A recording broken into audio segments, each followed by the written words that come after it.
Hello and welcome to filler farm. So कैसे हैं सब लोग? आई होप सब ठीक होंगे, और जो ठीक नहीं होगा वो अपनी स्वास्थ्य का ख्याल रखें। सो हमारा एमसीक्यू सीरीज चल रहा है फिलर फार्म प्लेटफॉर्म पे। So my name is Mudassir Amin. So हमारा टारगेट क्या रहता है? Top 20 MCQs daily on paper one, teaching and research aptitude at 2 PM। हमारा मिशन रहता है UGC NET JRF। Okay, so good afternoon everyone. So क्या क्या मिलता है आपको फिलर फार्म से? आपको फ्री क्लासेस मिल रहे हैं, आपको फ्री नोट्स मिल रहे हैं, आपको लाइव क्लास मिल रहा है, आपको एमसीक्यूज और पीवाईक्यूज मिल रहे हैं, आपको फ्री बुक्स का एक्सेस मिलता है। तो ये सारे आप डाउनलोड कर सकते हैं फिलर फार्म के वेबसाइट पे, जो है www.ugc-net.com। ओके, सो ये फ्री क्लासेस हैं, इनको आप देख लीजिएगा, ठीक है। और फिलर फार्म के एक एप्लीकेशन आती है फिलर फार्म के नाम से, इसको भी आप इंस्टॉल करो और वहां से भी आप मॉक टेस्ट और क्विज़ेस दे सकते हैं, ठीक है। सो ये 2 बजे का क्लास एमसीक्यू क्लास होता है, इसको आप कभी मत कीजिएगा, ठीक है। हाँ देखो, आप अपना जो पेपर फर्स्ट है वो एमसीक्यू से ही कर सकते हैं। जितना आप एमसीक्यू सॉल्व करोगे, जितना आप एमसीक्यू अटेंड करोगे, उतना आपका पेपर फर्स्ट स्ट्रांग बन जाएगा। सो इस क्लास को आप कभी मत ये मिस मत कीजिएगा, ठीक है। अगर आपको नोटिफिकेशन नहीं मिलेगी, आपको क्या करना है, आपको ढूंढना है फिलर फार्म के प्लेटफॉर्म पे 2 बजे आपको ढूंढना है क्लास, ठीक है। हाँ, तो इससे क्या होगा कि आप में कंसिस्टेंसी रहेगी, और आप जो भी क्वेश्चन होगा फिलर फार्म के प्लेटफॉर्म पे 2 बजे यानी पेपर फर्स्ट के रिलेटेड, उसको आप मिस मत कीजिएगा, ठीक है। हाँ, कभी भी मिस मत करना, ठीक है। ओके, सो ये है फिलर फार्म की अचीवमेंट, JRF अचीवर्स, और ये नेट अचीवर्स है जिन्होंने फिलर फार्म की हेल्प से नेट क्वालिफाई किया है, ठीक है। So are you ready? Let's begin then. अपना थम्स अप दे दीजिए ताकि हमें पता चले यू आर एक्टिव। ओके, हाँ, तो सबों का थम्स अप आना चाहिए। देखो, अपने फ्रेंड्स के साथ इस वीडियो को ज़्यादा से ज़्यादा शेयर करो, है ना। हाँ, ताकि वो भी इसमें पार्टिसिपेट करे। सो थम्स अप आ गया है। So let's begin. So let's get started. Let's start our today's MCQ series. तो ये रहा आपकी स्क्रीन पर क्वेश्चन नंबर 1, इसको पढ़ो और आंसर करो। आपके पास 30 सेकंड है। All good research aims at, यानी जो रिसर्च होती है, अच्छी रिसर्च जो होती है, उसका एम क्या होता है, ठीक है। Betterment of the society, B developing generalization theories and principles, C solving routine problems, D none of the above. इसको पढ़ो और आंसर करो सब।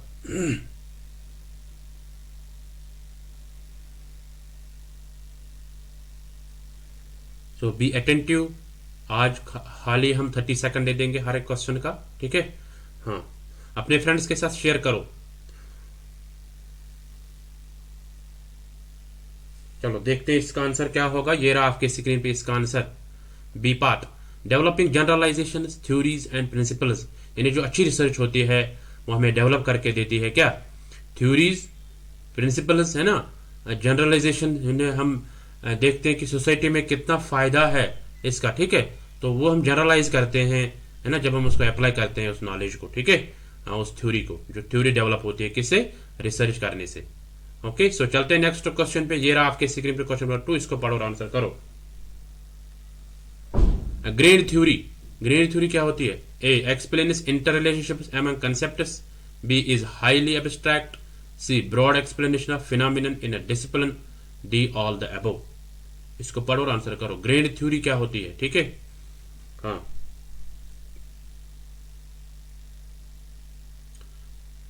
सब आंसर करो, अपने फ्रेंड्स के साथ शेयर करो और वीडियो को लाइक करो, ठीक है। हाँ, अगर आपको लगता है लाइक करने के लायक है तो लाइक करो, अगर नहीं तो मत करो।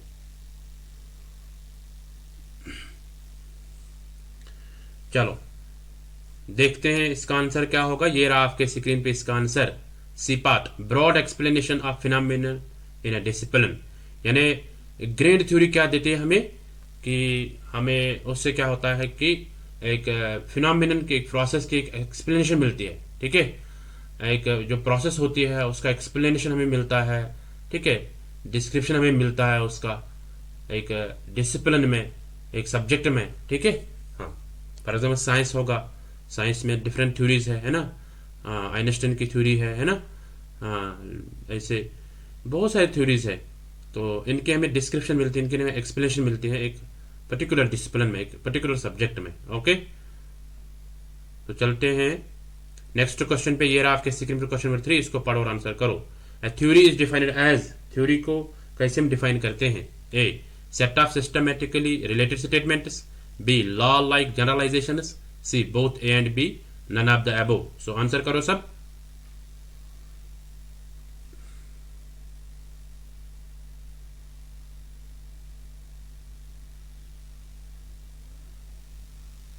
चलो,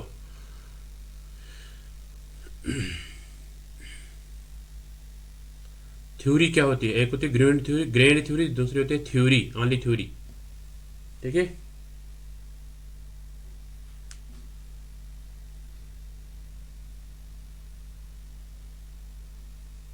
चलो देखते हैं इसका आंसर क्या होगा। ये रहा आपके स्क्रीन पे इसका आंसर।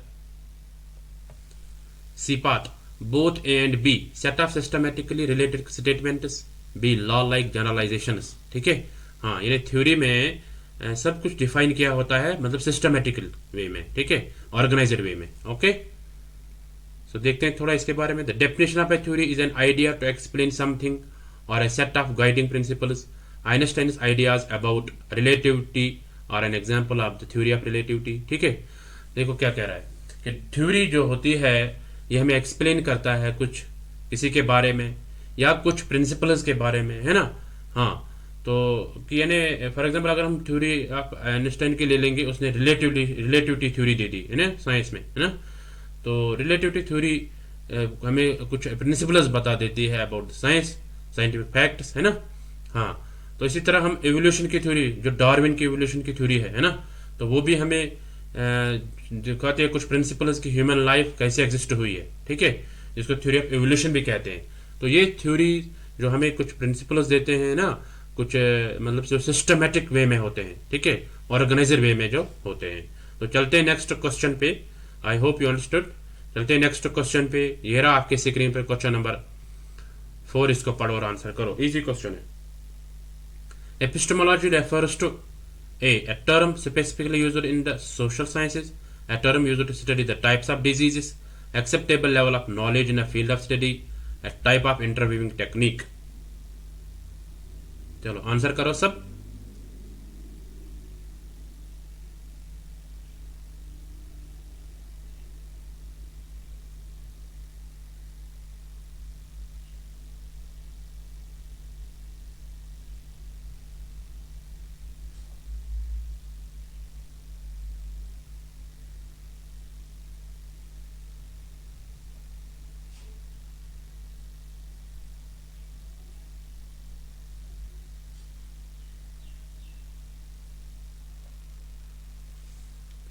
चलो देखते हैं इसका आंसर क्या होगा। ये रहा आपके स्क्रीन पे इसका answer. C part, acceptable level of knowledge in a field of study.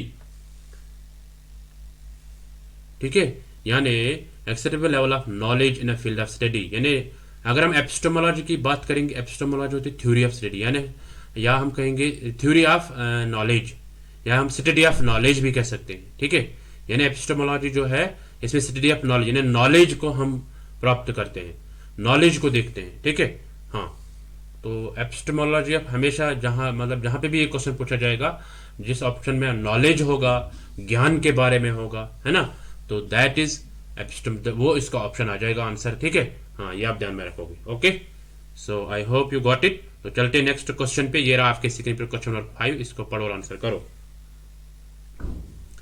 In every field, research pursuits promote systematic and gradual advancement of knowledge, but discoveries are rare because, यानी हर एक field में अगर research की बात करेंगे वो systematic और gradual advancement देते हैं नॉलेज के।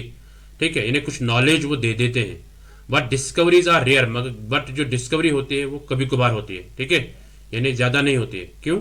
Result is continuous critical investigation. B, it is not common to be able to think beyond a grooved channel. C, sustained experimental work needed for discovery is not easily forthcoming. D, most people lack the depth of knowledge needed for it. सब पढ़ो और answer करो।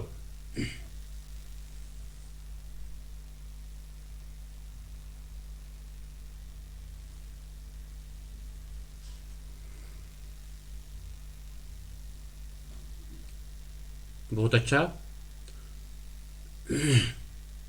देखो जो serious students होते हैं वो हर रोज़ मतलब अपना जो उनका शेड्यूल होता है ना, उसको वो कर लेते हैं, ठीक है। हाँ, ये ध्यान में रखना। तो जो सीरियस होते हैं, जो जिनका ड्रीम होता है हम कुछ करेंगे, और जो कहते हैं मतलब वो किसी और काम के पीछे पड़े हुए होते हैं, ठीक है। हाँ, तो आप जुड़े रहो, देखो आपका जेआरएफ हो जाएगा या नहीं हो जाएगा, ठीक है। हाँ, बट कंसिस्टेंसी रखो, जितनी आप कंसिस्टेंसी रखोगे उतना आप अच्छा कर पाओगे। चलो देखते हैं इसका आंसर क्या होगा। ये रहा आपके स्क्रीन पे इसका answer, D part. Most people lack the depth of knowledge needed for it, यानी डिस्कवरी इसलिए नहीं हो रहा है ज़्यादा क्योंकि लोगों के पास ज़्यादा नॉलेज नहीं होती है उसके बारे में, ठीक है। हाँ, अगर नॉलेज होगी उसके बारे में तब डिस्कवरी हो सकती, अगर ज़्यादा मतलब नॉलेज नहीं होगी तो डिस्कवरी हो ही नहीं सकती, है ना। हाँ, तो दैट मीन्स कि people lack the depth of knowledge जो उसके लिए ज़रूरत होती है, ठीक है। हाँ, so I hope you got it. तो चलते हैं, देखते हैं नेक्स्ट क्वेश्चन, क्वेश्चन नंबर 6। ये देखो और आंसर करो। मेटाफिजिक्स मीन्स, मेटाफिजिक्स का मतलब क्या होता है, ठीक है। A branch of physics, B exploring the nature of ultimate reality, C physics of metals, D physics of weather. Okay, so answer करो सब, तुरंत आंसर आना चाहिए। बहुत इजी क्वेश्चन है, ये भी पूछा जाता है ना। हाँ,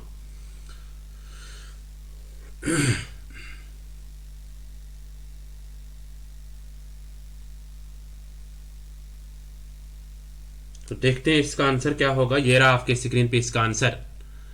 मेटाफिजिक्स का मतलब होता है exploring the nature of ultimate reality, यानी बियॉन्ड नेचर, बियॉन्ड नेचर हम जाते हैं, ठीक है। Meta means beyond, physics means nature, nature के बाहर हम जाते हैं, ठीक है। Explore the nature of ultimate reality यानी एग्जिस्टेंस क्या है, ठीक है। देखते हैं इसके बारे में थोड़ा सा। The definition of metaphysics is a field of philosophy that is generally focused on how reality and the universe began, यानी मेटाफिजिक्स ये एक फिलॉसफी की ब्रांच है। ये बताती है हमें कि रियलिटी क्या है, ठीक है, और यूनिवर्स का एग्जिस्टेंस कैसे हुआ, ये दुनिया जो ये कैसे आ गया है, ठीक है। तो ये मेटाफिजिक्स हमें बता देता है, यानी अल्टीमेट रियलिटी क्या है, ट्रुथ क्या है, ठीक है। Example of metaphysics study of God versus the big bang theory. आप इसको देखो बिग बैंग थ्योरी को, और यानी स्टडी ऑफ गॉड और बिग बैंग थ्योरी के बीच में अगर हम देखेंगे ना अंतर, तो अगर हम उसको स्टडी करेंगे तो that is the example of metaphysics, ठीक है। तो मेटाफिजिक्स जो है ये ग्रीक वर्ड से निकले हैं, मेटा और फिजिका, मेटा था फिजिका, ठीक है। तो मेटा मीन्स बियॉन्ड या आफ्टर, फिजिका मीन्स नेचर या वर्ल्ड, आफ्टर द वर्ल्ड, ठीक है, या after the things of nature, after the things of nature या बियॉन्ड द नेचर, ठीक है, ये भी हम कह सकते हैं। Referring to an idea, doctrine और positive reality outside of human sense perception, यानी इंसान की सोच से बाहर जो होगा, ठीक है। हाँ, उसको स्टडी करना, दैट इज मेटाफिजिक्स।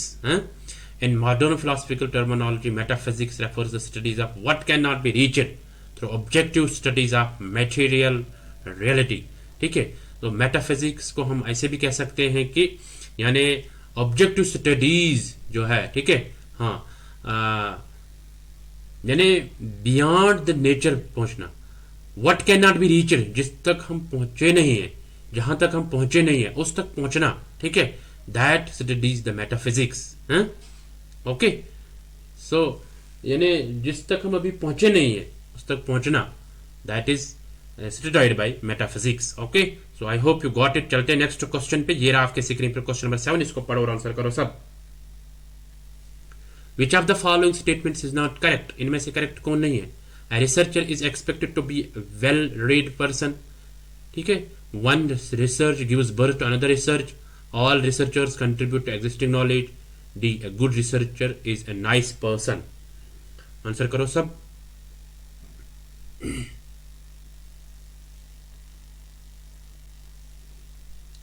चलो मैक्सिमम का आंसर आ गया है, देखते हैं इसका आंसर क्या होगा। ये रहा आपके स्क्रीन पे इसका answer, D part. A good researcher is a nice person, यानी हम एक अच्छे रिसर्चर को नाइस पर्सन नहीं कह सकते हैं, ठीक है।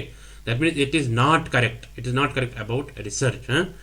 तो कोई रिसर्चर शरारती भी होगा, है ना, वो एंग्री होगा कभी कभार। तो बट रिसर्च में पेशेंस होते हैं, बट हम मतलब नाइस पर्सन नहीं कह सकते हैं कि वो नाइस पर्सन है।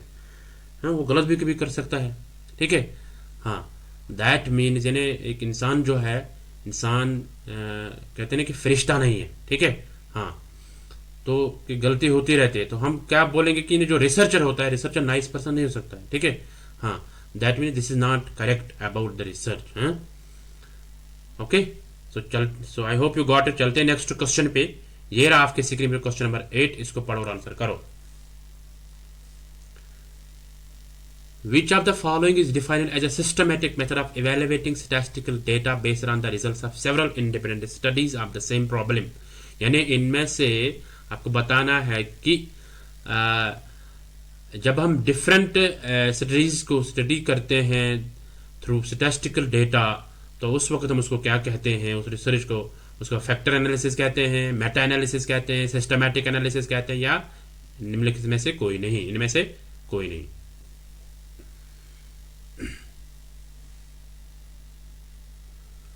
चलो देखते हैं इसका आंसर क्या होगा। ये रहा आपके स्क्रीन पे इसका आंसर, सब आंसर करो। चलो ये रहा आपके स्क्रीन पे इसका आंसर, बी पार्ट, इसका आएगा मेटा एनालिसिस, ठीक है। मेटा एनालिसिस, बहुत सारे स्टडीज को हम लेते हैं, ठीक है, तो उनकी वजह से हम रिजल्ट्स को चेक करते हैं, तो स्टैटिस्टिकल डेटा जो उनका होता है ना, हाँ, इसको एवेलुएट करते हैं, स्टैटिस्टिकल डेटा को एवेलुएट करते हैं, उसके बाद हम रिजल्ट्स पे आते हैं, ठीक है, तो उसको मेटा एनालिसिस कहते हैं। So I hope you got it. चलते हैं नेक्स्ट क्वेश्चन पे। ये रहा आपके स्क्रीन पे क्वेश्चन नंबर 9, इसको पढ़ो और आंसर करो। The quality of a research study is mainly evaluated on the basis of, यानी क्वालिटी ऑफ ए रिसर्च जो होती है, इसको हम कैसे इवेलुएट करते हैं? A, the place of publication, the manner in which the recommendations are implemented, c, the rigor with which it was conducted, none of the above। चलो सब आंसर करो, सबों का आंसर आना चाहिए, बहुत अच्छा।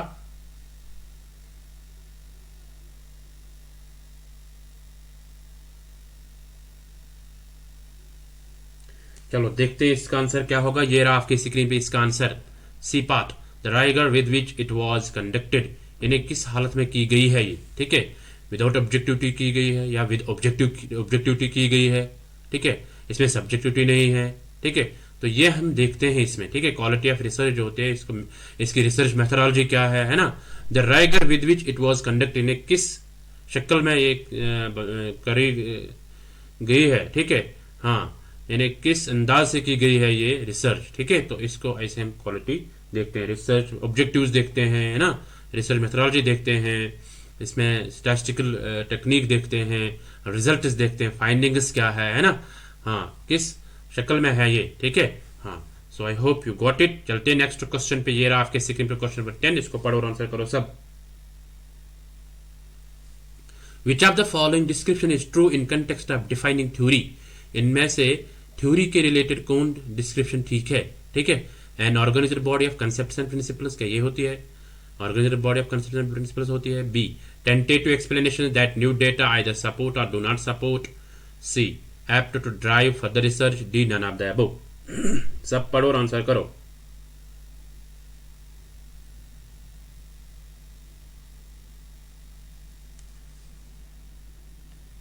चलो देखते हैं इसका आंसर क्या होगा। ये रहा आपके स्क्रीन पे इसका answer, A part, an organiser body of concepts and principles, यानी जो थ्योरी होती है ये ऑर्गेनाइजर बॉडी होती है किसकी? कंसेप्ट्स और प्रिंसिपल्स की, ठीक है। ये आप ध्यान में रखोगे, दोबारा गलत नहीं होना, जिनका गलत हो गया है उनका गलत नहीं होना चाहिए, ओके। तो चलते हैं नेक्स्ट क्वेश्चन पे। ये रहा आपके स्क्रीन पे क्वेश्चन 11, इसको पढ़ो और आंसर करो, तुरंत आंसर करो। One of the essential characteristics of research is, इनमें से एसेंशियल कैरेक्टरिस्टिक बताना है। रेप्लिकेबिलिटी, बी, जनरलाइजेबिलिटी, सी, यूजेबिलिटी, डी, निम्नलिखित में से कोई नहीं।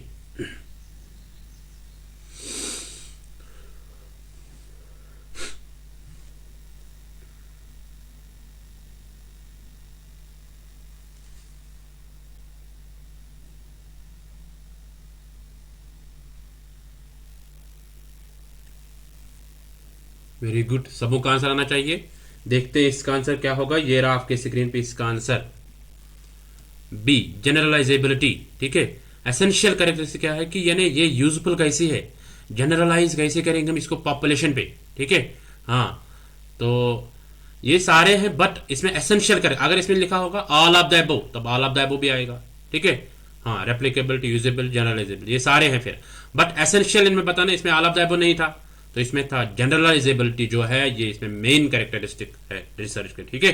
ये आप ध्यान में रखोगे, कभी आप इसको दोबारा गलत नहीं करना, ठीक है।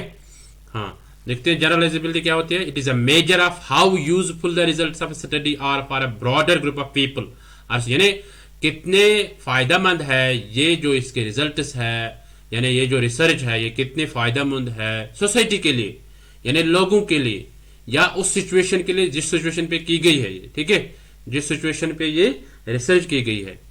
If the results of study are broadly applicable to many different types of people or situations, the study is said to have good generalizability. अगर ये मतलब इसमें different types of people involve किए गए हैं, है ना, फॉर एग्जांपल अगर टीचर, स्टूडेंट्स, पेरेंट्स पे की गई है एक स्टडी, यानी एक ही स्टडी इन सबों पे की गई है, तो उस वक्त हम कहेंगे कि उसकी गुड जनरलाइजेबिलिटी है, ठीक है, यानी इसका अच्छा फायदा होगा सोसाइटी पे। ओके, तो चलते हैं नेक्स्ट क्वेश्चन पे। ये रहा आपके सेकंड क्वेश्चन नंबर 12, इसको पढ़ो और आंसर करो। Which of the following statements is true about the theory, theory के बारे में कौन सा इनमें ठीक है। It explains phenomenon in simple manner, it explains the how and why questions, it can be a well developed explanatory system, all the above। चलो answer करो सब।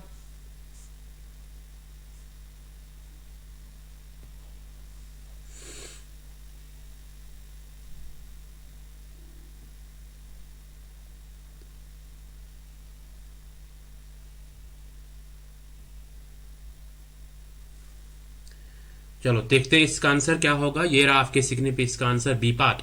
It explains the how and why question, ये explain कर देता हमें किस चीज को, कि यानी हाउ एंड वाई क्वेश्चन, यानी कैसे और क्यों हो गया है कुछ, ठीक है।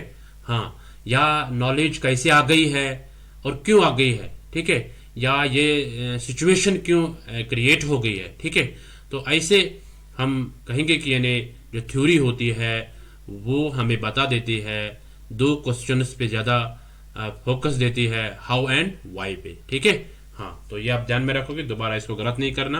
ओके, तो चलते नेक्स्ट क्वेश्चन पे। ये रहा आपके सीक्रेट क्वेश्चन नंबर 13, इसको पढ़ो और आंसर करो। An empiricist believes that, empiricist किस पे बिलीव करते हैं, ठीक है। Natural science methods should not be applied to social science research, social science methods can not be applied in natural sciences, knowledge is acquired through our sensory perceptions, none of the above। Answer करो सब। थोड़ा difficult question है ना, but इसमें थोड़ा सोच लगाना है, ठीक है।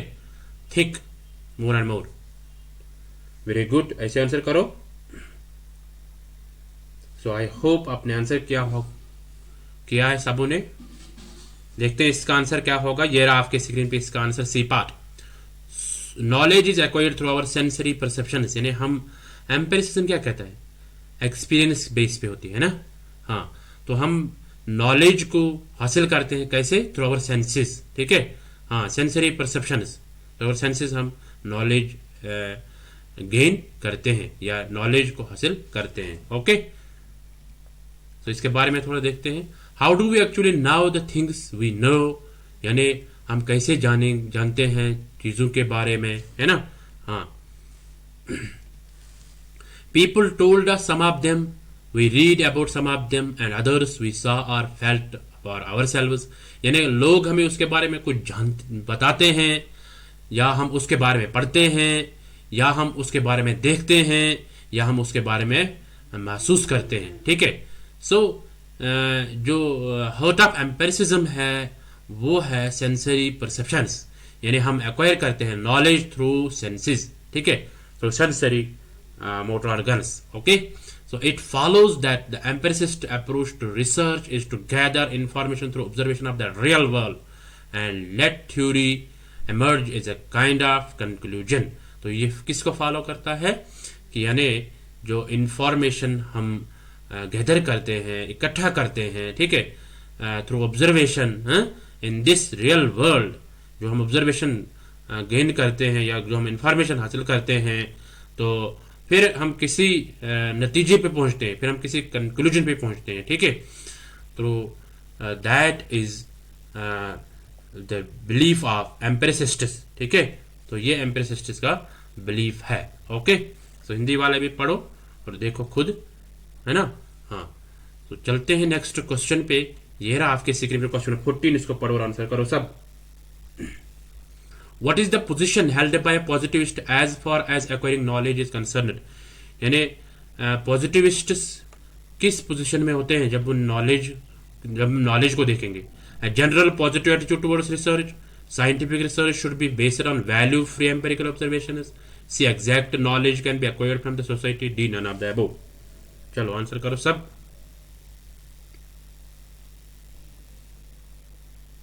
चलो देखते हैं इसका आंसर क्या होगा। ये रहा आपके स्क्रीन पे इसका answer, B part. Scientific research should be based on the value free empirical observation, ठीक है। एक्सपीरियंस पे होने चाहिए, एक्सपीरियंस बेस्ड होने चाहिए और प्रैक्टिकल होने चाहिए, ओके। हाँ, सो देखते हैं नेक्स्ट क्वेश्चन। ये रहा आपके स्क्रीन पे क्वेश्चन 15, इसको पढ़ो और आंसर करो। An ontological question is usually about, ontological question किस पे बेस होती है।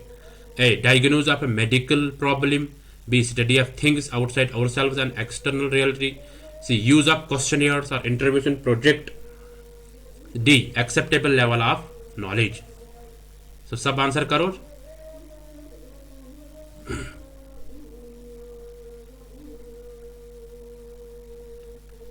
चलो देखते हैं इसका आंसर क्या होगा। ये रहा आपके स्क्रीन पे इसका answer, B part. Study of things outside ourselves and external reality, यानी बियॉन्ड द नेचर, जो हम कह रहे हैं, है ना।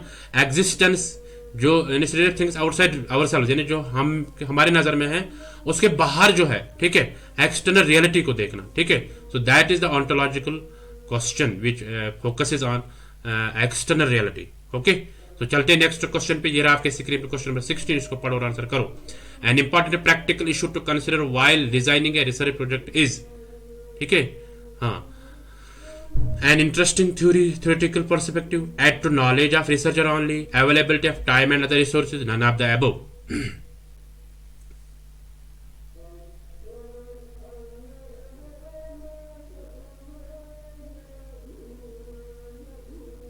चलो देखते हैं इसका आंसर क्या होगा। ये रहा आपके स्क्रीन पे इसका answer, C part. Availability of time and other resources, यानी अगर हम देखेंगे जब हम कोई रिसर्च प्रोजेक्ट करते हैं उसके बारे में हम अगर देखेंगे कि उसमें इशू, इंपॉर्टेंट प्रैक्टिकल इशू क्या होता है, तो उसमें हम देखते हैं टाइम कंस्ट्रेंट्स देखते हैं, है ना, या कुछ और रिसोर्सेज, यानी कितना बजट लगेगा इसमें, है ना, वो हम देखते हैं इसमें। हाँ, ये प्रैक्टिकल इश्यूज होते हैं किसमें, जब हम एक रिसर्च करते हैं या कोई रिसर्च प्रोजेक्ट हम करते हैं, ओके। सो चलते हैं नेक्स्ट क्वेश्चन पे। ये रहा आपके स्क्रीन पे क्वेश्चन 17, इसको पढ़ो और आंसर करो। A researcher designs an experiment to test how variables interact to influence how well children learn spelling words. In this case, the main purpose of the study is A, explanation, B, description, C, influence, D, prediction। यानी एक researcher design करता है experiment को, ठीक है, ताकि वो variables को देखेगा, ठीक है। How well children learn spelling words, यानी बच्चे कैसे सीखते हैं, जो वर्ड्स होते हैं उनकी स्पेलिंग कैसे सीखते हैं। तो इस केस में हम हमारा जो मेन पर्पस क्या होता है, ठीक है, एक्सप्लेनेशन होता है, डिस्क्रिप्शन होता है, इन्फ्लुएंस होता है, प्रेडिक्शन होता है, ठीक है। आप सब आंसर करो।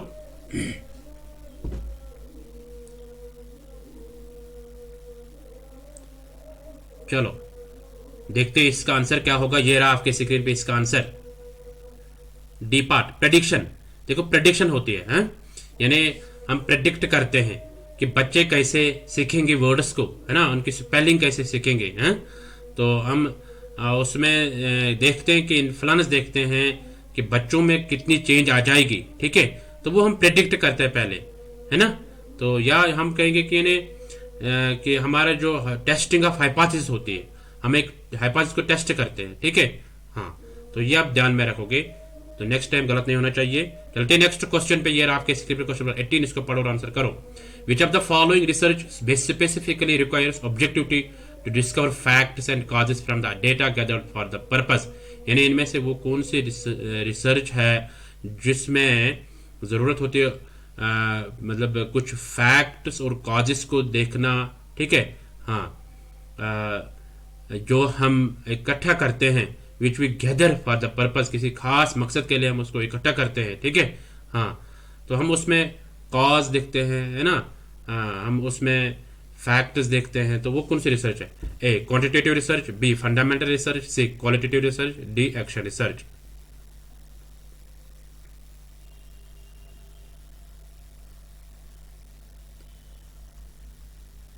चलो देखते हैं इसका आंसर क्या होगा। ये रहा आपके स्क्रीन पे इसका answer, A part quantitative research. यानी इनमें से कौन सी वो रिसर्च है जिसको जरूरत होती है ना। ऑब्जेक्टिविटी टू डिस्कवर फैक्ट्स, यानी उसमें बयासनेस नहीं होनी चाहिए कि इनके फैक्ट्स में, या हम काज को देखते हैं, है ना। जो हम डेटा इकट्ठा करेंगे, ठीक है, यानी जो डेटा जो होगा वो बयास फ्री होना चाहिए। ओके, तो इसमें क्वांटिटेटिव रिसर्च होती है, ठीक है। हाँ, तो चलते हैं नेक्स्ट क्वेश्चन पे। ये रहा आपके क्वेश्चन नंबर 19, इसको पढ़ो और आंसर करो। The important prerequisites of a research in sciences, social sciences and humanities are, यानी क्या क्या जरूरत होती है साइंसेज में, सोशल साइंस और ह्यूमैनिटीज में। Laboratory skills, record, supervisor and topic, supervisor, topic, critical analyst and patience, archive, supervisor, topic and flexibility in thinking, topic, supervisor, good temperament and preconceived notions। चलो इसका आंसर देखो सब क्या आएगा। तो चलते हैं देखते हैं इसका आंसर क्या होगा। ये रहा आपके स्क्रीन पे इसका आंसर। चलो जल्दी आंसर करो, सब तुरंत आंसर करो। B part, supervisor, topic, critical analysis and patience. तो ये इसका करेक्ट आंसर है, ठीक है। यानी हमें जरूरत होती है एक सुपरवाइजर की, एक टॉपिक की, है ना, क्रिटिकल एनालिसिस करना, बाकी रिसर्च जो हुई है, और हमें पेशेंस होनी चाहिए। एक रिसर्चर को ये तो मेन कैरेक्टर माना जाता है, पेशेंस। हाँ, तो करेक्ट आंसर जो है वो यही है, supervisor, topic, critical analysis and patience. तो इसमें क्या होता है कि यानी जब हम कोई अगर हम लेक्चर की बात करेंगे, है ना, उसमें हमें देखना होगा लेक्चर कितना इफेक्टिव है ना, किसी फील्ड में, चाहे साइंस में, चाहे सोशल साइंस में, या चाहे ह्यूमैनिटीज में, है। तो सुपरवाइजर क्यों जरूरी है? सुपरवाइज करता है वो, है ना, उसकी स्टडी को, रिसर्चर की स्टडी को सुपरवाइज करता है, उसको देखता है कि गलत कहाँ है, ठीक कहाँ है, ठीक है। टॉपिक होता है कि यानी एक मेन एरिया से लेते हैं हम उस टॉपिक को, है ना, उसमें से एक सेक्टर को लेते हैं। तो उसी तरह क्रिटिकली एनालाइज करते हैं उस टॉपिक को, है ना, हम एवेलुएट करते हैं उसको, है ना, कि ये सोसाइटी के लिए बेनिफिशियल है या नहीं है, ठीक है। हाँ, तो ये हम देखते हैं इसमें से। सो इसीलिए इसका ये आएगा to supervisor, topic, critical analysis and patience. तो ऑप्शन फर्स्ट जो है उसमें दिखाता है क्या, लेबोरेटरी स्किल्स। देखो स्किल्स की बात जो है वो मतलब वो रिसर्चर को जरूरत होती है but in the scientific background में, ठीक है। हाँ, तो इसी तरह अगर हम बात करेंगे ऑप्शन थर्ड की, is unsuitable for a researcher in science और humanities since archiving is merely done by archivists और individuals who are designed with archival activities.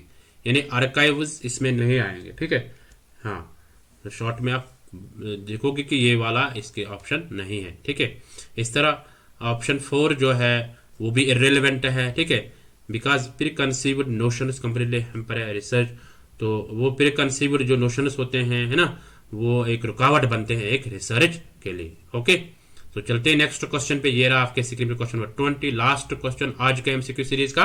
तो इसको आंसर करो सब। The term associated with the theory and the method of interpretation of human actions in social science is, यानी इनमें से interpretation के related कौन सी थ्योरी है, मतलब कौन सी टर्म है, ठीक है, इंटरप्रिटेशन के रिलेटेड। Theology, hermeneutics, ontology, none of the above. चलो आंसर करो सब। सो देखते इसका आंसर क्या होगा। ये रहा आपके स्क्रीन पे इसका आंसर, बी पार्ट, हेरमेन्यूटिक्स, ठीक है। हेरमेन्यूटिक्स का मतलब क्या है? हेरमेन्यूटिक्स होती है यानी इसमें आता है कंसेप्ट इंटरप्रिटेशन का, जब हम किसी चीज को इंटरप्रेट करते हैं, ठीक है। वही कहते हैं ना कि the term associated with the theory and the method of interpretation of human actions in science, social science research. यानी जो method of interpretation of human action के बारे में टर्म रिलेट है वो कौन से, वो हेरमेन्यूटिक्स है। तो दैट मीन्स ये कह रहा है कि इसमें कंसेप्ट, अंडरस्टैंडिंग और इंटरप्रिटेशन आता है, ठीक है। तो इसमें दो पार्ट्स आते हैं, एक आते हैं थ्योरी और at least A conception of understanding, यानी एक कंसेप्ट क्लियरिटी होती है, अंडरस्टैंडिंग होती है। दूसरा होता है मेथोडोलॉजी ऑफ इंटरप्रिटेशन, यानी किसी चीज को हम कैसे पेश करेंगे, ठीक है, इंटरप्रेट कैसे करेंगे, यानी दूसरे के सामने उसको कैसे डिस्क्राइब करेंगे, ठीक है, इंटरप्रिटेशन कैसे हम दे देंगे उसकी, ठीक है। So that is hermeneutics. इस तरह थियोलॉजी क्या होती है? Theology is the study of the nature of God and religious belief, यानी थियोलॉजी होती है कि ये स्टडी हम करते हैं गॉड के बारे में, ठीक है, और रिलीजियस बिलीफ्स के बारे में, ठीक है। इस तरह ऑन्टोलॉजी होती है यानी एग्जिस्टेंस के बारे में, यानी एग्जिस्टेंस ऑफ बीइंग, इंसान की एग्जिस्टेंस कैसी हुई है, यानी जो एनिमल्स है उनकी एग्जिस्टेंस कैसी हुई है, ठीक है। तो ये ऑन्टोलॉजी स्टडी करती है। Okay, so I hope you enjoy the today's MCQ series. So thank you. So आप नोटिस को कैसे डाउनलोड करोगे?